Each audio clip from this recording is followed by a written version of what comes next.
Welcome to Attention Retention with Jackie McManus, your source for the latest trends in transportation recruitment and retention.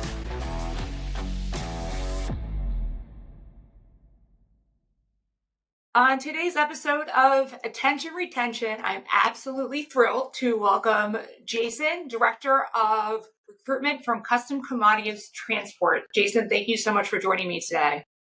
Yeah, thank you for having me. Happy to talk about topics that I'm passionate about.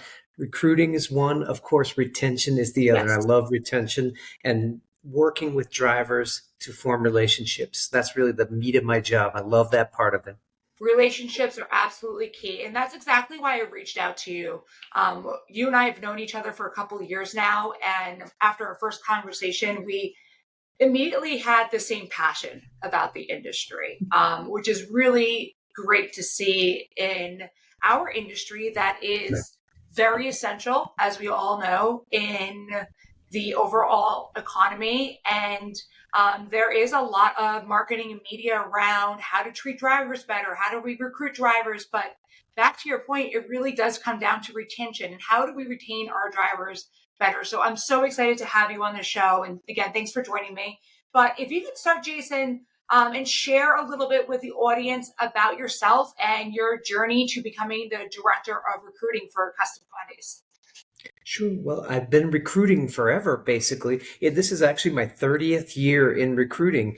Is that right? Congratulations. Yeah, 30 years. So I was in 13 years in manufacturing, and that's really where I learned the playbook. You know, I had some great people behind me and really high growth places I was part of, and they went on to do great things. And I separated out and came over here, and now I've been in trucking for quite some time. And I found that trucking, and there's a couple of verticals that have this type of a need, like maybe healthcare has this type of a grave recruiting need, and maybe even retail has the same type of a need. And I found myself in trucking because I like where I live has a lot to do with what I have done.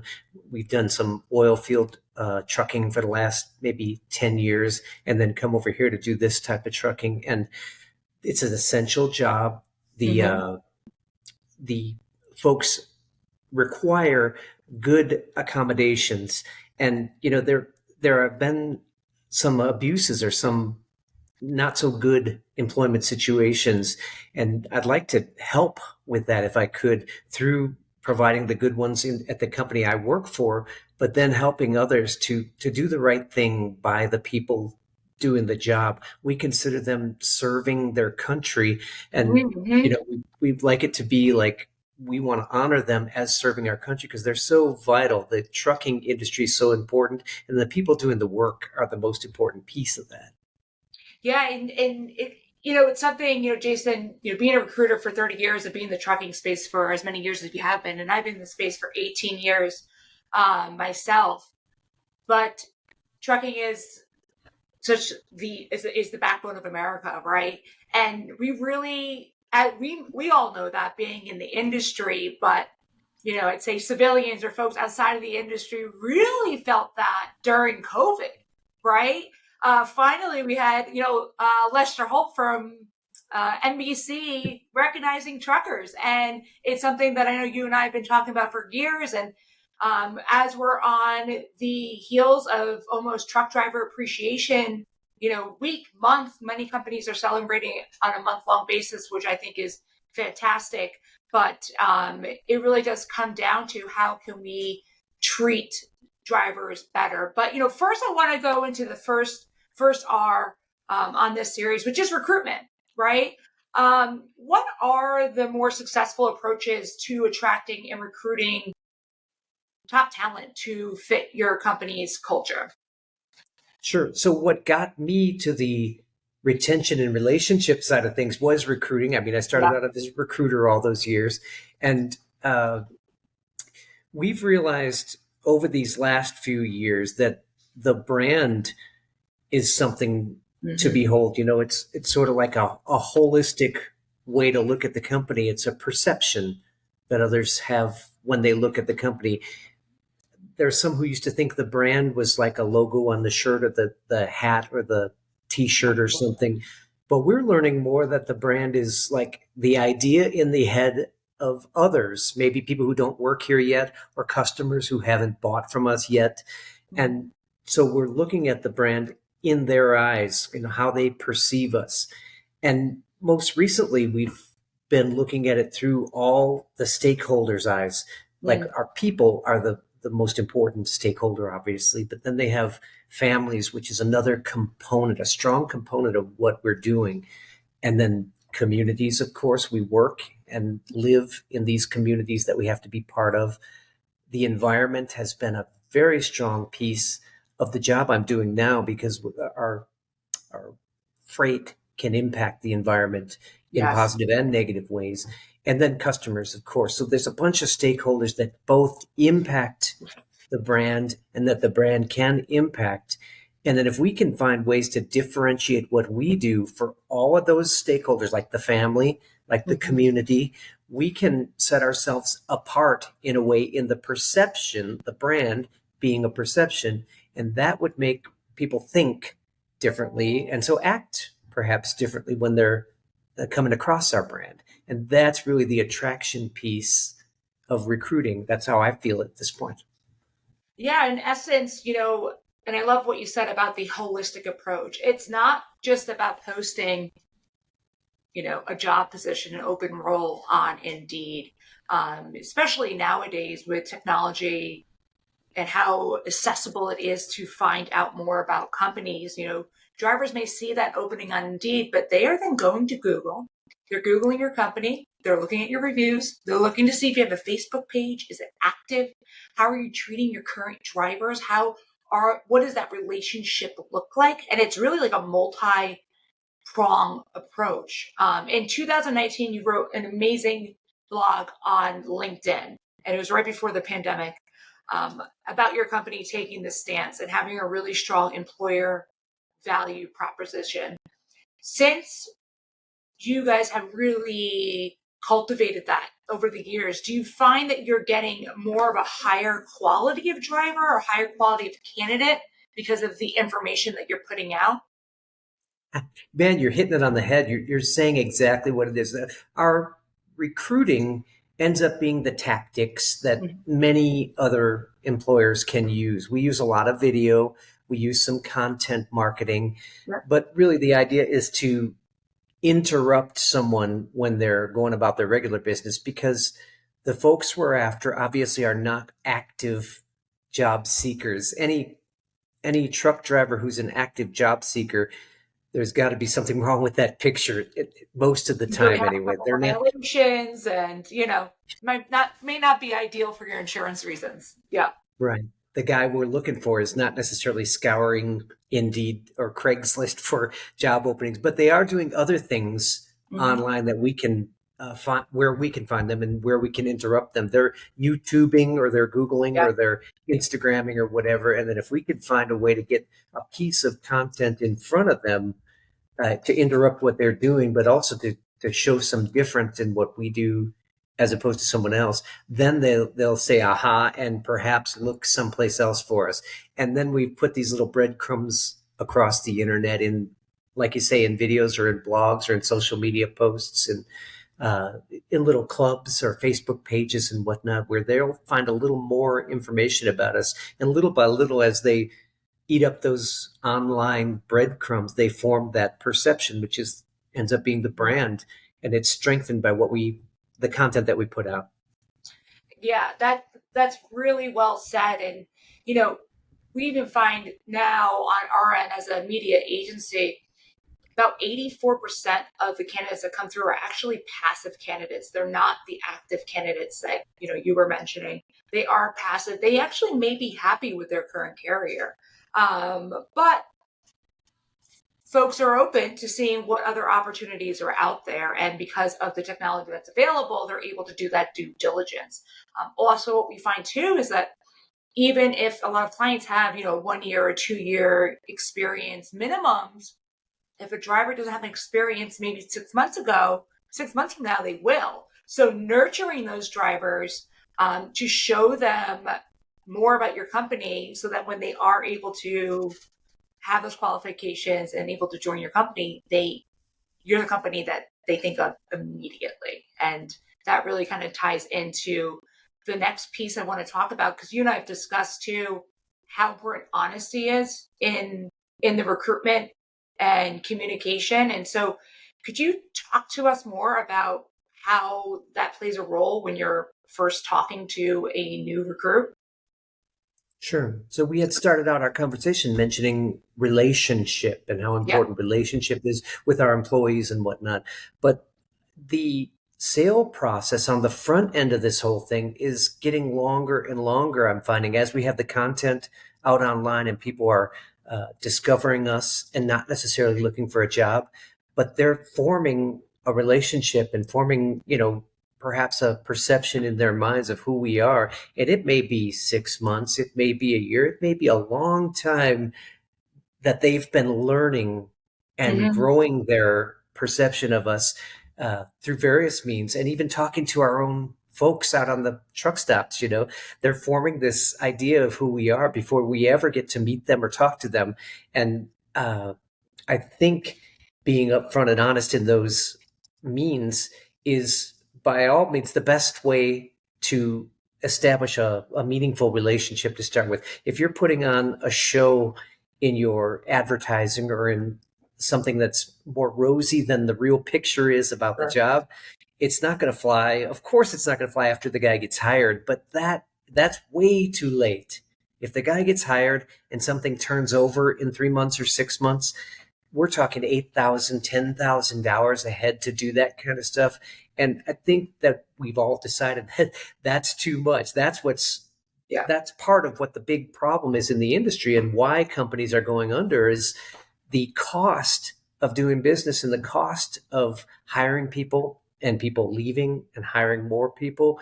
That's the side of the business that needed improvement over the last few years. And that's the side we're working on at this point, is the honesty up front, like you said, and then giving real quality information Yeah. about the down and dirty of the job, what the job really is, and then allowing candidates to opt in. We're not going to try and sell them this job. We're going to show them Yeah. the job, and then they make a decision to come to us. And it might take, like I said, immediately when they see that first video of the testimonial, they want to join, or they've seen the videos, they've seen the content, they've met people. And then when something happens up the road and their company has a layoff, or Right. they need to change jobs for whatever reason, we're on their mind for various reasons maybe over the life cycle of seeing multiple ads and years worth of content. Mm-hmm. And it is, in essence, it's little pieces, little glimpses that you're giving to prospective drivers about your company. It's not just that one job description. Essentially, it's months, years in the making that is going to lead to that higher quality candidate that, in the long term, your company will be able to retain because they have a really good idea of what your company can offer. One of the questions I'd love to ask you, because your team does such a great job on the retention piece, is with so many different technologies out there, what would you recommend is some of the more effective ways that companies can communicate with their drivers to build those stronger relationships? So there's a million ways to communicate with your people, to say it to them.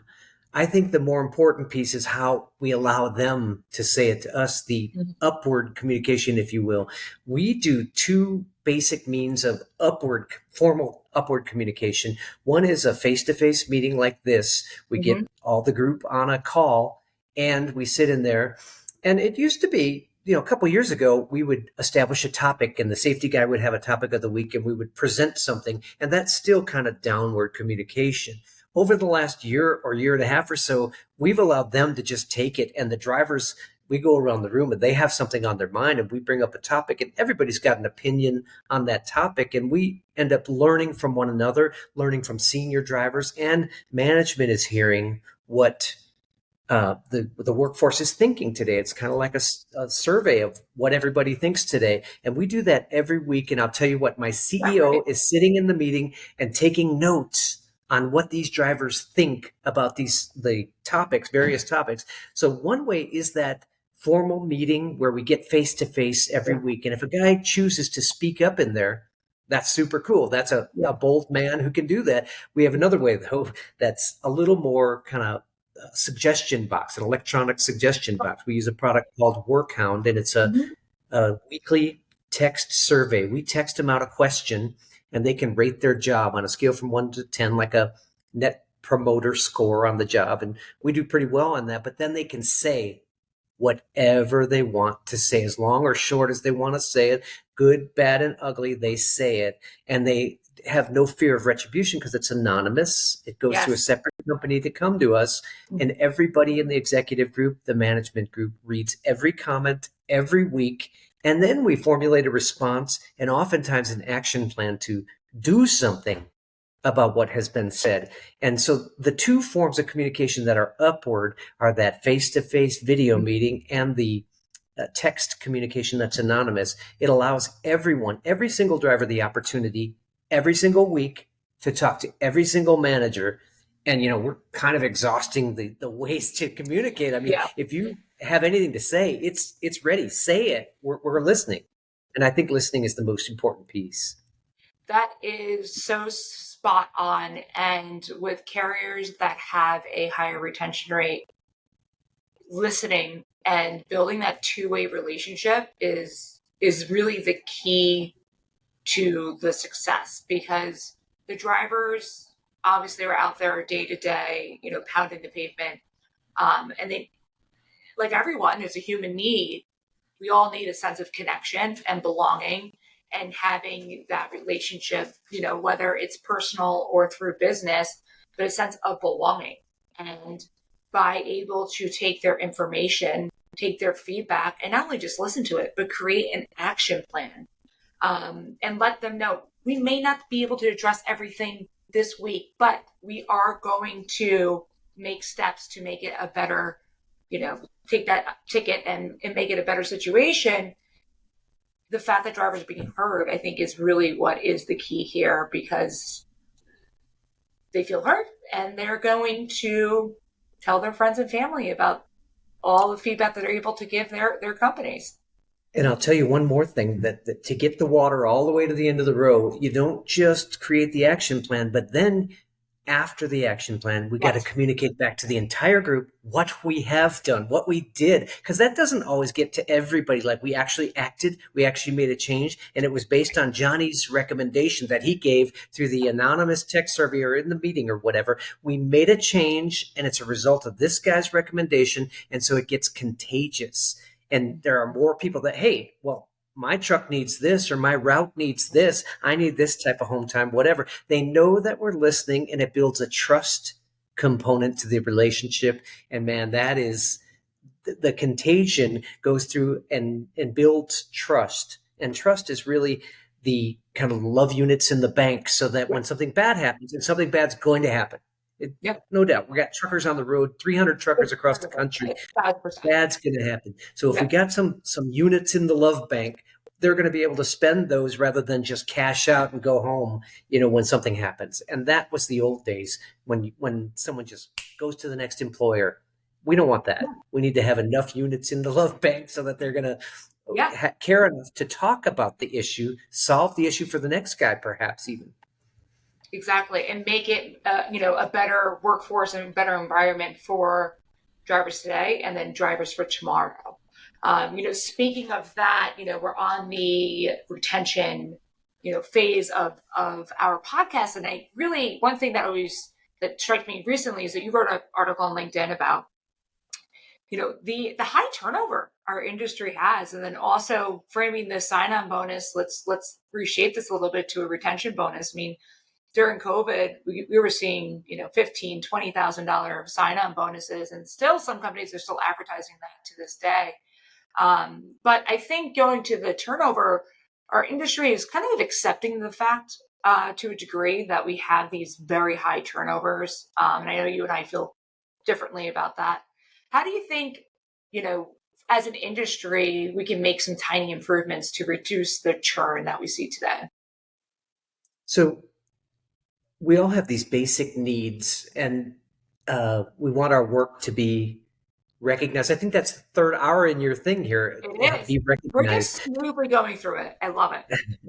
So, but I think recognition has its place. There's a Mhm. separate thing that we really promote at the company here. It's in its appreciation. There's a nuance between the two because we just went through this morning here at the company. Believe it or not, this just happened. We have Over a here. new electronic log system, a new ELD. It's called Mhm. Samsara. Everybody probably knows it at this point. It's connected to the hub, so it's connected to the system where you see the hard braking events and you can see the driver, what happens with the cameras, and everything's connected to this hub. So in the end, it can rate how the driver's doing. It can give a driver score, and it can even, when you sign on to your ELD in the morning, have a top 10 driver. This driver was 99%. This driver was Exactly. 98%. And so we've taken the opportunity. This is really early in the process. We just Yeah. got this thing, and not even every driver has it, but we're already saying, hey, this is the top driver. He got 99%. And that is categorized as recognition. The guy did great. We should recognize that and maybe even give him a bonus or give him a promotion or just tell it to everybody in front of everybody. That's recognition. But there's a separate piece that the guy who's 50th on the list is still meeting all the requirements and delivering and everything. He needs his portion too. And it's not necessarily being a top 10 guy, but he needs appreciation. And Hmm. appreciation isn't like for his performance, like he did so good, I'm going to appreciate him. It's his value. We're appreciating someone for who they are rather than this thing that they did. When you recognize someone, it's for something that happened, something that's in the past, and it's a great thing. You did this thing and you got this bonus or whatever. Appreciation can be ongoing and it can be unlimited and it Yeah. costs nothing. That's the beauty of the appreciation. That's And I the same think thing. there's a Yep. difference to be discerned in there, that we can give it peer to peer. Often recognition has to come from, a bonus or a promotion has to come from the top down. Recognition or appreciation can come from everybody, and it can be a culture. And when I appreciate the HR guy, he appreciates the payroll person, and we Yep. can all appreciate one another. Limitless, like recognition kind of is like a pie, and there's only so much. You can't recognize everybody. You can't give everybody the bonus or the promotion. You can't do that, but you can appreciate Mhm. everybody, and that's value. That's incredible. Actually, there was a recent study that was released this past year by Workhound, actually, that the number one reason why drivers are staying with their carrier is because of praise and appreciation. Number two is pay. That says a lot in what you were just, speaking of, as far as folks, it is not a monetary situation. Obviously, we all have bills to pay, right? And we all have to make a certain dollar amount. But the ability to hear, a thank you or great job or keep it up and keep that momentum going throughout the culture. I think the results were 66% of drivers are staying with carriers because of praise and appreciation. I mean, that right there blows my mind and is something that obviously you could tie some monetary to it, but you don't have to start. It really can start with appreciating the drivers that are doing the right thing day in and day out, from maybe the top 10 drivers, but to the 50th driver too, right? And there's really no limit on how many people you can appreciate in one day. So the people that are in the trenches doing the job that I do kind of balks. If you're really doing the work, you got to balk at there being a week out of the year when we're going to appreciate the week. These guys are good. We're going to really celebrate them for a week. We Yeah. can't do that. It's got Mm-hmm. to be 24/7. It's got to be all year. 24/7. Exactly. And that's, again, it deals with the, driver appreciation that's coming up in September. Many of our clients are very much like, yeah, we celebrate 24/7 though. Kind of gone are the days where it's just that 1 week or the 1 month that we praise and appreciate our drivers. It's something that is bleeding in the culture day in and day out. So I think that week, or even bigger than that week, we ought to promote in the greater culture, out in the community and in the cities and whatnot. Everybody should be appreciating that week. We appreciate all the time, but maybe we should encourage the rest of the population to give us a pat on the back that week. And maybe that should be what the appreciation week is about, where others recognize us. Yeah, I couldn't agree with you more. Our company in 2020, we released the Fifth Wheel Hub Hero Series. And what we did is we reached out to drivers and had them tell us their story and also what they're hauling to make it relatable to the outside culture. So, for example, it'd be Dan from St. Louis, and he hauls the wood that builds your house, and he has a family, and this is who he is, and putting a face to the name to really appreciate the driver. And that really is taking off, which is exciting because we're seeing folks outside the industry as well see the value in what we do, day in and day out in our own companies and then throughout the industry as a whole. So we look at it a little bit like there's an old proverb where these guys are building a wall. They're bricklayers, and the first guy is laying the bricks, and someone's walking by and says, "What are you doing?" He's laying these bricks. And they go to the second guy. He's laying bricks. "What are you doing?" "I'm building this wall so I can go home at 5 o'clock and have a beer." And the third guy he's doing the same thing, laying the bricks, but you ask him what he's doing, and he's building a cathedral where his ancestors are going to celebrate for the next 200 years. We want the cathedral builders who are really thinking big on what they do, not hauling a load, but producing something for the economy, for the good of the community, for the United States, really, to serve the country. Mm-hmm. Yeah, no, that's well said. This has been so much fun, Jason, but I want to wrap up with one final question. Out of your career of being in the recruiting world for 30 years, and being a leader in this space, what would you say is the most important lesson that you've learned? Well, I think we touched on it more than once already, but you can't say it enough. It is relationship. It's relationship before the hire, and it's relationship after the hire. If you can, I think recruiters are good at it anyway, forming relationships and staying in touch with people. I started my career as a third-party recruiter where you hire someone and then they're gone to the company and you're on to the next group of people. I found my niche though 27 years ago when I became the corporate recruiter, and I was able to live with my hires and work with my hires and see them get promoted. That is the crowning glory of a recruiter, is when you see one of your guys get the promotion and move to the next level. So it really is about relationship, and I'm forming relationships at my employer right now. They're growing, and I'm hopefully leaving that with the folks that are doing the work, that they form relationships with the next group being hired. The mentor and trainer guys are now getting that next level and I'm a grandpa to the new hires at this point rather than a dad, Yeah. No, that's great. It is all about relationships and building that communication and that trust. Jason, you have been incredible. Thank you so much for joining us on the podcast today. It's been amazing to have you on, and I'm sure we're going to have some really great reviews after this. But thank you so much for joining us. Thank you.